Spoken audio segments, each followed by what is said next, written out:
Zool, Ninja of the Nth Dimension, is a 1993 side-scrolling action platformer.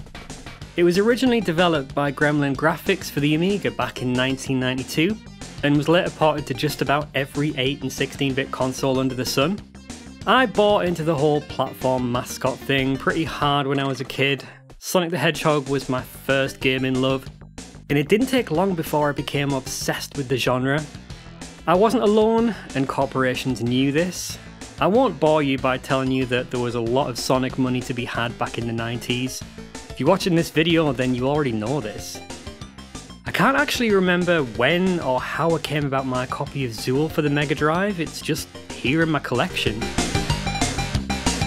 The box is broken too, so I have to handle this game with more care than I'd really like to give it. In Europe, it was published by Electronic Arts, and it had one of those weird cartridges with the yellow bit on the side. I used to think this housed some kind of amazing secret, like hidden mode or something, but no, it was all just for show. Zool lies in that middle ground of mascot platformers, not utter shite like Awesome Possum or Bubsy, but nowhere near great like Rocket Knight Adventures or Sonic. For this reason, I think it's been a bit overlooked by retro gamers. Is that such a bad thing though? In Zool, Ninja of the Nth Dimension, you start as a ninja of the Nth Dimension named Zool, on a quest to return back to the Nth Dimension after a crash landing because of cruel? And by the way, I know it's Nth Dimension, but I'm just trying to have some fun here. Anyway, that's all the backstory that you're given in the fairly well-drawn intro, but the manual has a nice comic that explains that Cruel has taken over this and 6 other worlds, and Zool can't get rescued by his people until he's sorted all this shit out. Zool kind of looks like a cross between Kermit the Frog and Shadow the Hedgehog. I used to love his design when I was younger, but now I'm not so sure about that unitard. I don't know, it just kind of feels like it would cause a lot of chafing in the groin area. Something of interest is that every port of Zool is different in some way. Now I do plan on covering the other ports, but today we're going to be looking at the Megadrive version, as that's the one I grew up with. So, let's go! The game starts pretty well. It's got a cool title screen, good music, and that nice comic book style intro that I talked about earlier. Anyone fancy a Chupa Chups lollipop for some reason? Strange. Level 1 begins, and you're introduced to one of the best things about this version, the awesome soundtrack arrangement by Matt Furniss. This version mixes up the music order compared to other ports, and it's for the better in my opinion. And oh my god, is that snare crispy or what?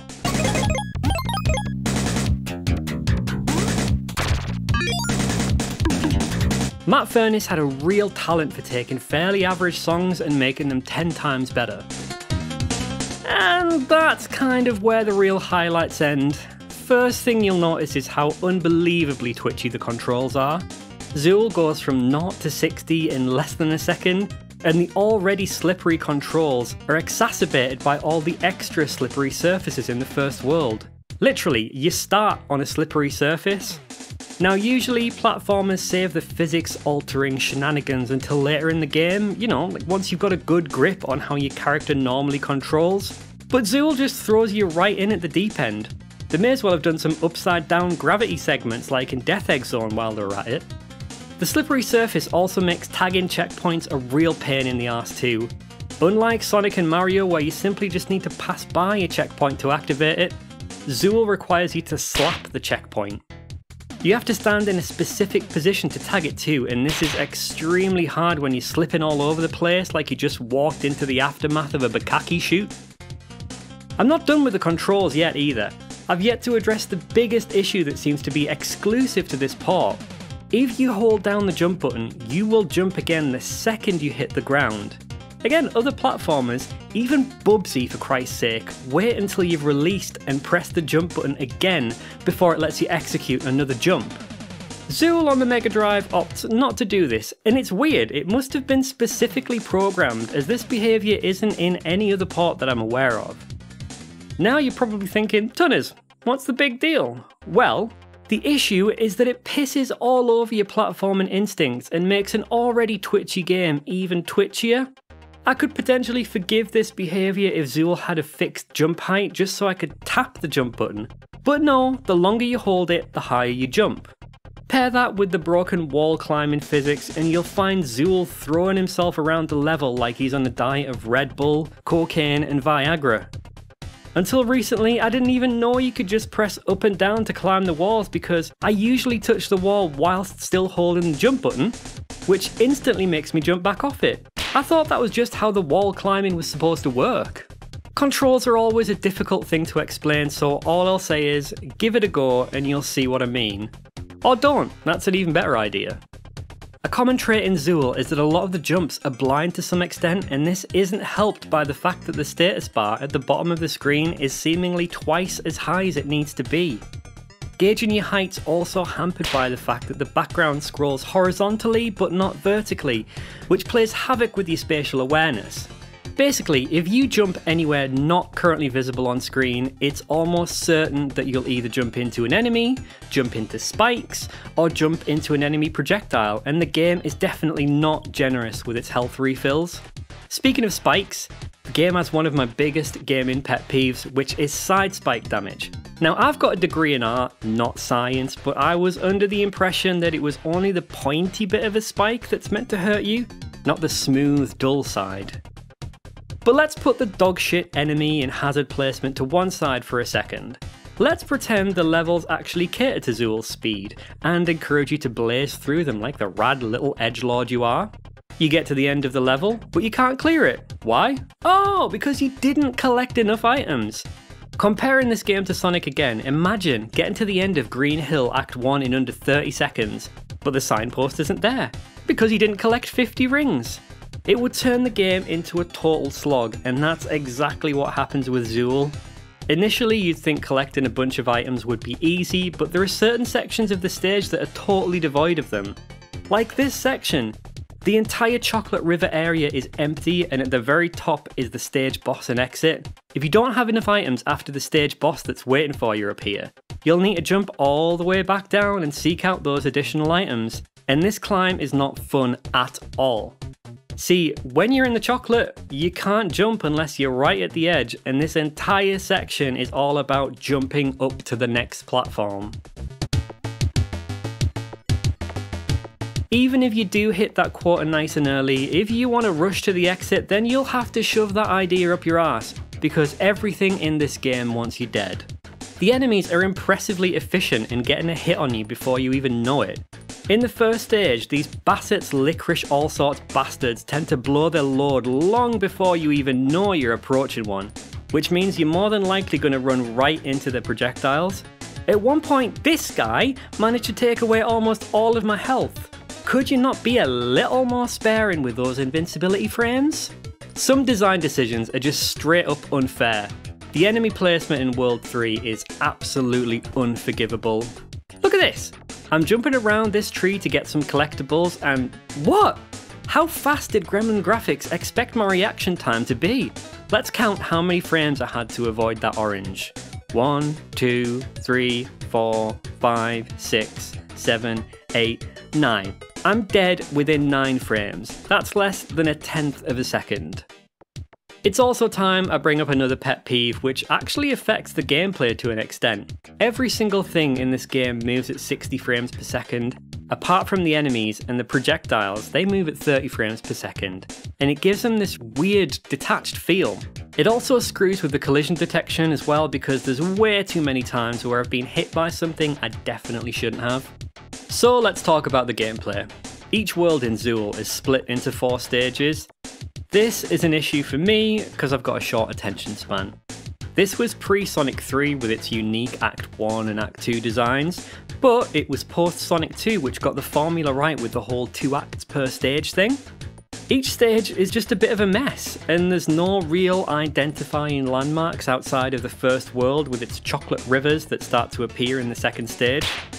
Zool can shoot, slap, spin and slide. Shooting will be your main focus of attack, and I'd highly recommend mashing C to spin anytime you jump or anytime you're in the air, because there's so many enemies waiting for you just off screen. It's really just your only chance for survival. I used to have one of those knockoff Megadrive control pads that had all sorts of auto fire and turbo features, and whenever I played Zool, I just have that C button set to always on, and it did actually help a fair bit. Zool can slap certain walls to break them, which can lead to 1-ups, power-ups and collectibles. The slide-in isn't really all that useful, save for some spots with low spiked ceilings and enemies like these drums that rebound all of your projectiles. Something I do like is that the collectibles change in each world. So in the Sweetland you have sweets, in the music world you have all kinds of music gear like headphones, cassettes, vinyl records and those futuristic compact discs. In the garden world you've got fruit that blends far too well into the scenery, and in the tool world there's tools. Zool has a few power-ups available. There's invincibility, a weird shadow or double image effect that doesn't really do anything. Finally, there's a super jump power-up that allows you to jump higher than normal. Hang on, what's happened here? Wait, I'm on a bonus level now? So it's now a shooter set in someone's bowels and I'm being attacked by popcorn. Are these my bowels? Right, well I'm not really sure what's happening. What's draining my life? Is it the popcorn? Oh, I'm dead. No idea what killed me, so let's check that again. Ah, okay, so nothing killed me. The game just decided it was time for me to die. On the 4th stage of each world is a boss. Surprise, motherfucker! Ah, yeah, great, just throw the boss right at me with no warning. One thing that's consistent is this game's level of bullshit.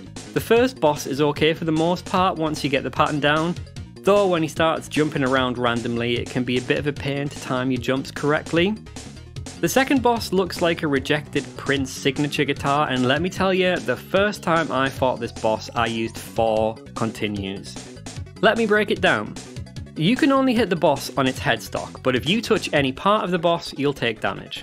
So you have to jump on these floating, spinning vinyl records which throw you off as soon as you step on them.